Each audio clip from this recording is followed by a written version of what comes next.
Welcome to the fourth episode of Player Picks for 2020. For this one, we're going to discuss Zach Williams. Definitely one of my favourite players to watch. Really good off halfback for the Giants. Plays at a really fast pace, so I like that about Zach Williams.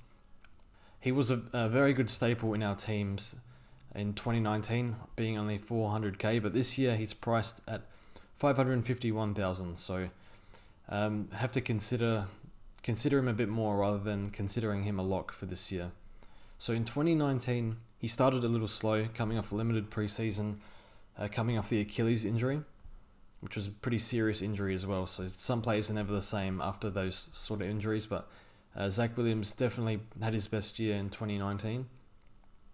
In the back half of the year, he moved into the midfield a little bit, not every week, but some weeks, and he played pretty well there. His scoring improved a little bit, not significant, not a real significant amount, but still improved. So he can score in the midfield and he can score at halfback, so it's not really an issue where he plays, but preferably in the midfield, but he won't, just because of the congestion of the amount of GWS midfielders out there.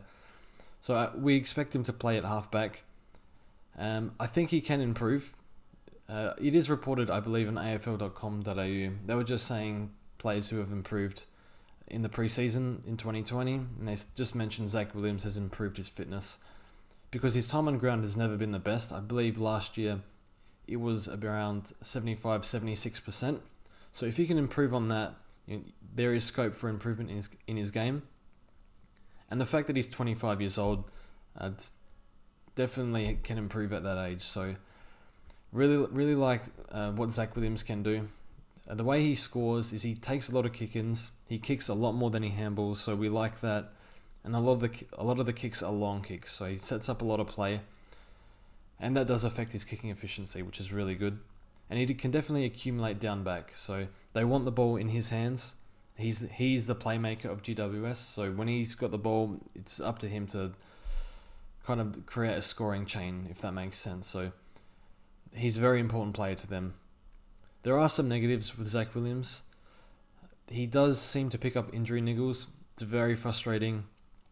I believe in the first half of last year, he picked up about 7 or 8 just very, very minor injuries where he just cop a knock. He'd come back on the field, but he'd be on the bench for a little bit, whether it was a shoulder or to the knee or something like that.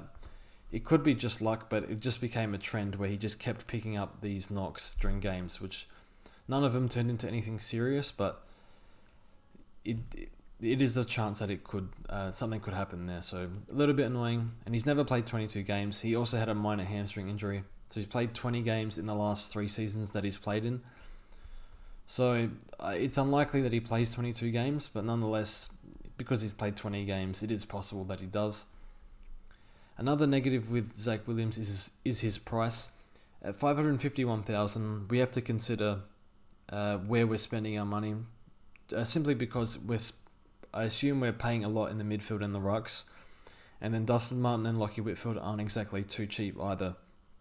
And with a lot of good options in defence around that 500k mark, it's quite hard to fit him into just the structure, just because of how much we're spending across the board. And another issue is possibly, this is unlikely, but the Giants have drafted Lachie Ash, I believe at pick 4, and he is a rebounding defender. A lot of pace, a lot of run and carry, and they can read the play really well, so intercept possessions as well. I don't know if he plays, and if he does, that takes much away from Zach Williams, or even pushes Zach Williams into the midfield. I think Williams will get some stints in the midfield, but be predominantly at halfback. So I don't know if he'll take points away, but it's unlikely given he's a first-year player, and just don't know how much opportunity he'll get either. So that's the video on Zach Williams. I'm a big fan of him. I'm thinking about starting him, but it just depends on if I have money left over, and if I don't, then I guess I can't pick him. So at this stage, I'm leaning towards the 500k-ish options, but nonetheless a fine starting pick, and eventually he'll be in our teams, whether you start him or not.